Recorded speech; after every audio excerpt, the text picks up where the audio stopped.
I say we say your friend in-house edition ke kan say na didi ne be didi so dia na say Ehyen natural spices and e gumi call me wo no aduane fa bi gu mu ase because spices ni hwam no e natural ingredients kwa na Ehyen e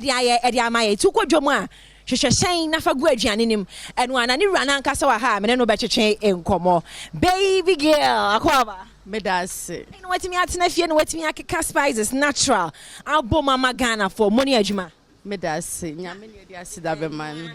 Na Ehyen no first of all no natural ingredients ana meboa. Me pa trying natural ingredients. To say wenya wa kikaduro, wenya wo mako, wo garlic, wenya hwentia, wenya pepper nkete papa bi na ne, wa yam e dia boma blended for akoko, goat, beef. Se wo be ya akokon kwan po jollof de wo hie bia ye say ye boko bi nkwan no pe agene wo no de ai ne adu me be fa me fa bi ngum sisi all purpose de e koma ngum bia na yenti all purpose no yenti all purpose ne ba ku engum na Arabic foods e wa ha menu aba anoche wa ba jo ase wa ebu Arabic foods it is Ehyen spices say all purpose be fa ye fa ngum ne kan ran sa na joada wa ba joa Jiwe fagu mo say all purpose. Fagu ko bi nkwan nim na emfa wo gidi was spices ni mebwa. Me gidi papa. We ka for wonu. Enkasa nche. Ma yen hwe sene a ebekọ no wo ho. Adwan so de na ekọ wa ha say wo blend ni ema no. De adwene nkwan na ye. Enti wo hwa ye wo ya adwene wa ha.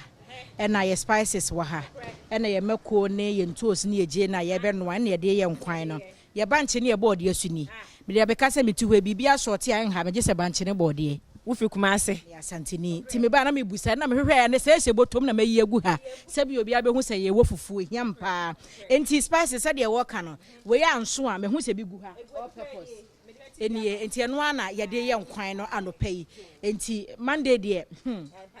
Monday de wo table Monday de na no a. Me ye wura nkwan. Yesu nkwan we de na ya mafa me nko ho. Wo dem ko abe ha me pa. Na Arabi wo ye de. Nyame Adom sister Sandy for fresh ane so meboa eso ne adwada so say we nipa 10 aduane enso kra so adwada nipa be 3000 and Arabi wo no a na apome yo wa Adom sister Sandy wo ka say we pressure ne so no kakra bi we ya wo je no na ho fa wo say Arabi che say on say ye pese ye face Monday ninti no we no asa e betwitwa ya akwem ye yi kakra nti bebre no na eno na ye twen ye sa aketo we Arabi wunim ya wunim je Ehyen so wa ha de na spices no e be fa dwada no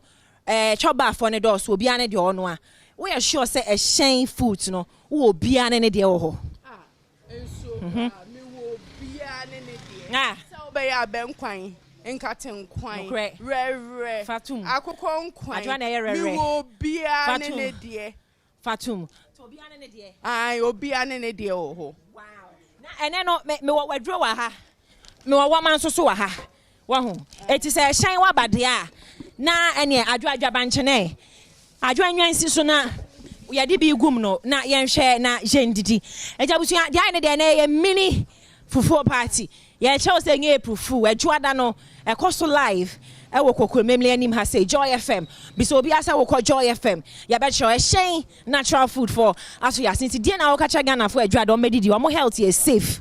mpatwan se wo hia wo to Ehyen natural spices a yare bie nim bibia ye natural she spices be braba kroma de yare ahodo eba we de wudi ana nim se wa pomuden no ese be sipi asen esita Ehyen spices shemo boss adwa spices are bed, and fire bia emro safe and very very healthy. I know and I Ehyen natural spices for the Adom wa ba die gina hapre ko ne anya aduane ne aga what's a cycle what's a sound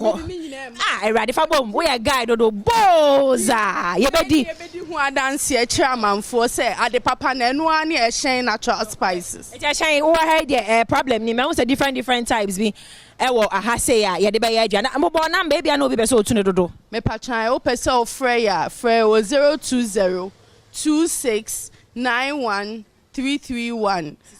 020 26 91 331 and 024 94 22 808. Okay. na wabobo so that so different spices me wa also wa akokɔ de wo we de eti no first of all no we gold seasoning me wa gold seasoning no we stew anankwan ɛwɔ no correct beef seasoning na ntwinam we beef afa bi gum enye beef de e o kokon kontoko so hia do we beef enam we beef enam we 4 mix garlic ginger garlic 4 mix no garlic ginger onion black pepper and chili we dey unya we a uhia so obetwitwi nyoma bia wo de guma wo nam no aye ready ano no senka wo be say adaje asensene ginger ho atwitwa jene e de garlic a wono no we na wo hia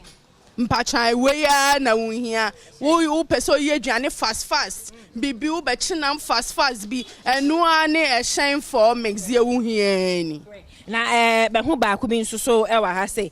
fish what omode gu hu fruit rade e na ya de gu hu adwa be me na me hwe abusuan wani tua say shine spices na ya de gu hu ya na me adwene wom beef nso choke one side poku de ye wi agisi enya yopo hand wash ni bi o esa be gi yansa na watching poku yi jiso yopo for nti a shine ani ade agumi se mbe kan hwe me pa che yo bin pa me kan hwe shine siusia no say ya na me ju de bro so too much because me who say me kan ingredients no I natural ye safe enti a shine na ye de agu hu adwa we say no tomatoes me ko je ne nya adwa no ho mo nso na ye fancy so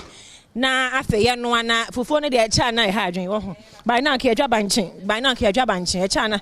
ha adwen san ti mo nya na mo we shan ye da se pi se o by now social media me pa try me o social media bobo handles no Facebook yeah Ehyen Foods GH na ya tragu anim na Ehyen no ya tro no we ni so no rapper ni so no eno a Instagram so Ehyen Foods GH yeah Instagram handles